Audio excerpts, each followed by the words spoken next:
Hello বন্ধুরা, তোমরা সবাই কেমন আছো? আমার নাম সুনীল। আমি উত্তরাখণ্ডে হরিয়ানায় থাকি। আমার বয়স 23 বছর। আমার বাড়িতে আমি আমার মা, বাবা আর বড়দি রিমকি মিলিয়ে 4 জন থাকি। বাবা সরকারি চাকরিতে অফিসার আর মা বাড়ি সামলান। আমার মা বাবার দ্বিতীয় স্ত্রী আর দিদি তার আগের স্বামী মেয়ে। দিদি আমার থেকে 2 বছরের বড়, তার মুখটা খুব সুন্দর, সব সময় সেজেগুজে থাকে, তাকে দেখলে কেউ না থাকতে পারে না, তার প্রশংসা না করে পারে না। দিদি একদম আমার মায়ের মতো, আর মায়ের সৌন্দর্যের কথা কি ভুলব, তা সত্যি অসাধারণ। তোমরা তো জানোই সরকারি অফিসারদের স্ত্রীরা নিজেদের রূপের প্রতি কতটা যত্ন নেন। আমি অনেকবার দেখেছি মা আর বাবা একসঙ্গে বিশেষ মুহূর্ত কাটাচ্ছেন। মা এখনও বাবার সঙ্গে বিশেষ সময় কাটান। আমি ভাবলাম আমিও মায়ের সঙ্গে কিছু সময় কাটাবো। রাত 11টা নাগাদ তাদের ঘর থেকে কিছু আওয়াজ ভেসে এলো। আমি চুপি চুপি তাদের ঘরের জানালার কাছে গিয়ে উকি দিলাম। ভিতরে দেখি বাবা মাকে কি বলছেন, আরে না যান, আজ একটু সময় কাটাই। মা বললেন, সে তো রোজই হয়, কোনোদিন এমন হয় যে আমরা একসঙ্গে থাকি না? এখন তো সীমাও বড় হয়েছে, একটু কম সময় দাও, ভয় লাগে যদি দেখে ফেলে তাহলে কি ভাববে? বাবা বললেন, কি ভাববে, ওকেও তো একদিন এসব বুঝতে হবে, ও এখন বড় হয়েছে, ওর কথা ছাড়ো এখন। আজ এই বলে বাবা মাকে জড়িয়ে ধরলেন, দুজনে কাছাকাছি এলেন। আমি এটা দেখে অবাক হয়ে গেলাম। বাবাকে খুব শক্তিশালী লাগছিল। তারপর মায়ের গলা শুনে আমি আবার তাদের দিকে তাকালাম। বাবা একটা তেল বার করলেন আর দুজনে একসঙ্গে সময় কাটাতে শুরু করলেন। ঘরে হালকা আওয়াজ ছড়িয়ে পড়ল। মা মিষ্টি গলায় বলছিলেন, আমার রাজা, এবার থামো। 20 মিনিট পর সব শান্ত হয়ে গেল। এবার আমি খুব উচ্ছ্বাসিত হয়ে উঠলাম। ভাবলাম আমিও মায়ের সঙ্গে কিছু সময় কাটাবো। তারপর কান পেতে শুনলাম বাবা মায়ের সঙ্গে সীমার কথা বলছেন। বাবা বললেন, ও খুব ভালো, মন চায় ওর সঙ্গেও মিশি। মা হেসে বললেন, তাহলে তোমাকে কে আটকাচ্ছি, মেশো, ও তো দেখুক তার বাবার ভালোবাসা কেমন। বাবা বললেন, কিন্তু কিভাবে করব? মা বললেন, তুমি বললে আমি কিছু ভাবতে পারি।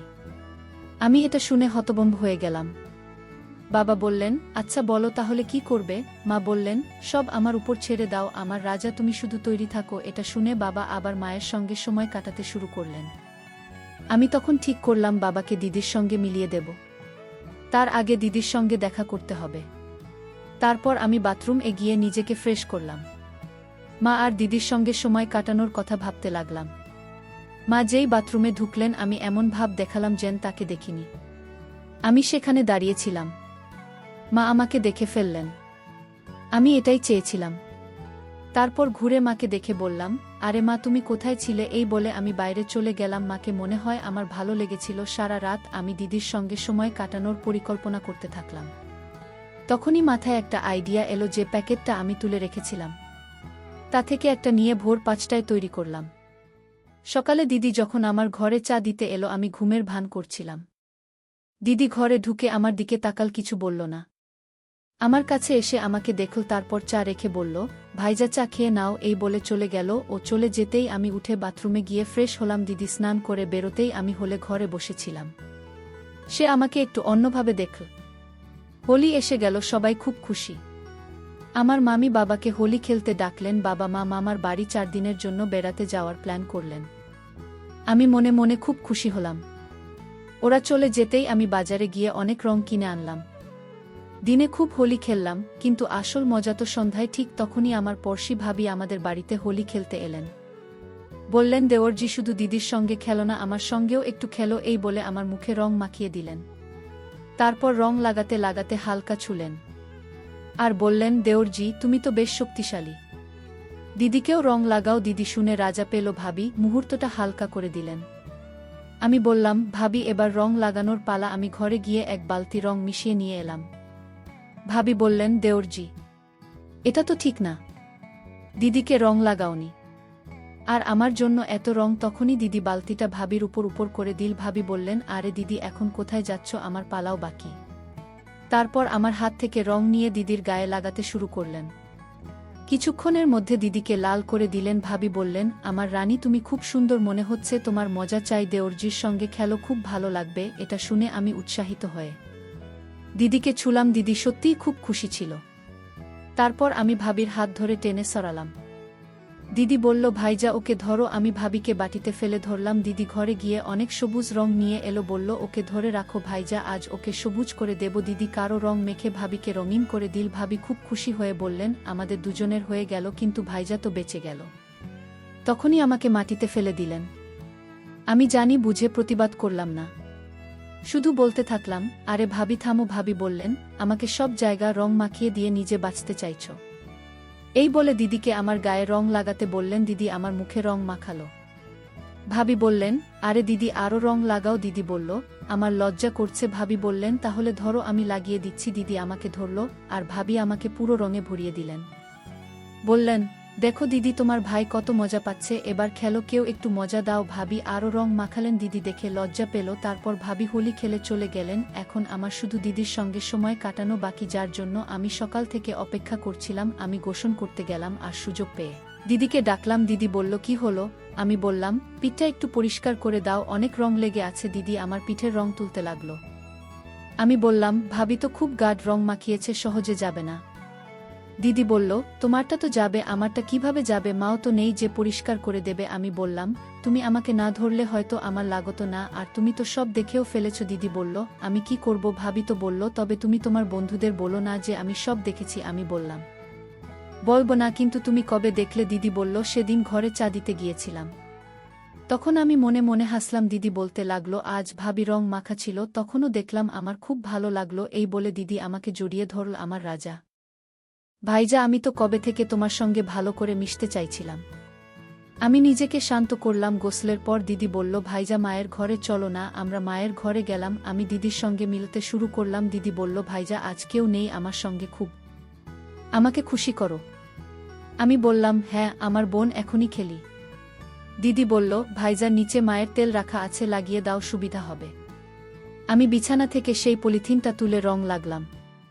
তারপর ২০ মিনিট ধরে হোলি খেলে আমার সব ক্লান্তি দিদির সঙ্গে ভাগ করে নিলাম। দিদি খুব খুশি হয়ে বলল, রিল্যাক্স হয়েছ ভাইয়া, তুমি সত্যি অসাধারণ, তোমার বুয়ের তো মজাই হবে। আমি বললাম, তুমি তো আছো দিদি, তাহলে বুয়ের কি দরকার? দিদি বলল, আচ্ছা, কিন্তু আমি তো বাড়িতে রোজ থাকতে পারবো না। আমি বললাম, তাহলে তোমার সঙ্গে না মিশে আমি কিভাবে থাকব? দিদি একটা কাজ করো, তুমি আমাকে মায়ের সঙ্গে মিলিয়ে দাও, তাহলে কোনো সমস্যা হবে না। দিদি বলল, কিন্তু এটা কিভাবে হবে? আমি বললাম, তুমি ভেবে দেখো দিদি। দিদি বলল, ঠিক আছে, মা ফিরে আসুক, তারপর কিছু ভাবব। পরের ৪ দিন আমি দিদির সঙ্গে ভালো সময় কাটালাম। তারপর মা ফিরে এলেন। দিদি আমাকে বলল, আমি কাল তোমার যে চা দিতে আসব না, মাকে তোমার ঘরে পাঠাবো, তুমি ঘুমের ভান করো। পরদিন মা চা নিয়ে কিচেন থেকে বেরোতেই দিদি আমাকে ফোন করে বলল, মা আসছে, আমার রাজা নাটক শুরু করো। আমি ঘুমের ভান করে তৈরি হয়ে রইলাম। মা এসে আমাকে দেখে থমকে গেলেন, আমাকে হালকা গলায় ডাকলেন, কিন্তু আমি উত্তর দিলাম না। তারপর তিনি চলে গেলেন। মা নিচে যেতেই দিদি জিজ্ঞেস করল, ভাইজা কেউ উপরে আছে? আমার একটু কাজ আছে। মা বললেন, রোকো, আমি ডেকে দিচ্ছি। মা আবার উপরে এসে আমাকে ঝাঁকিয়ে বললেন, ওঠো মনোজ, ওঠো। আমি উঠে মাকে দেখে নিজেকে ঠিক করলাম। মা লজ্জায় পড়ে গেলেন, বললেন, সরি, জানি না কখন এমন হয়ে গেল, কিছু মনে করো না, সীমা ডাকছে তোমাকে। আমি নিচে গেলাম। দিদি একটা হালকা হাসি দিল, কারণ কাজ করছিল। পরদিন মা যখন বাথরুম এ ছিলেন, দিদির কাছে কাপড় চাইলেন। আমি কি পাঠিয়ে দিলাম। আমি ভেতরে যেতেই মা বললেন, তুই সীমা কোথায়? আমি বললাম, ওর মাথা ধরেছে। তারপর বললাম, মা কালকের জন্য সরি, তুমি সব দেখে ফেলেছ।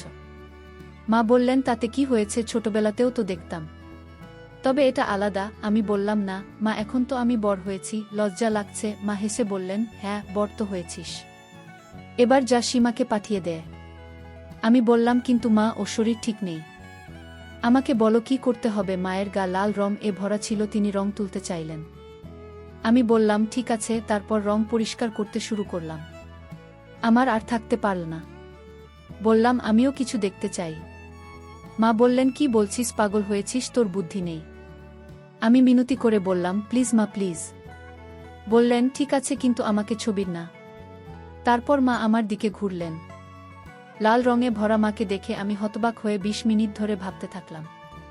তারপর আমার সব কথা মায়ের সঙ্গে ভাগ করে নিলাম। ঠিক তখনই দিদি দরজা খুলে বলল, মা, ভাইজা, তোমরা এসব কি করছো? মা, তোমার লজ্জা করা না? পাপা এলে সব বলে দেব। মা দিদিকে দেখে ঘাবড়ে গেলেন, ক্ষমা চাইতে লাগলেন। দিদি বলল, ঠিক আছে, মাফ করব। একটা শর্তে মা বললেন। কি শর্ত? দিদি বলল, আমাকেও ভাইয়ার সঙ্গে সময় চাই। তুমি একা দুজনের সঙ্গে সময় কাটাচ্ছ, আর আমি একজনকেও পাচ্ছি না। মা তৎক্ষণাৎ রাজি হয়ে গেলেন। আমি তখনই দিদিকে জড়িয়ে ধরলাম। আমার সব খুশি দিদির সঙ্গে ভাগ করে নিলাম।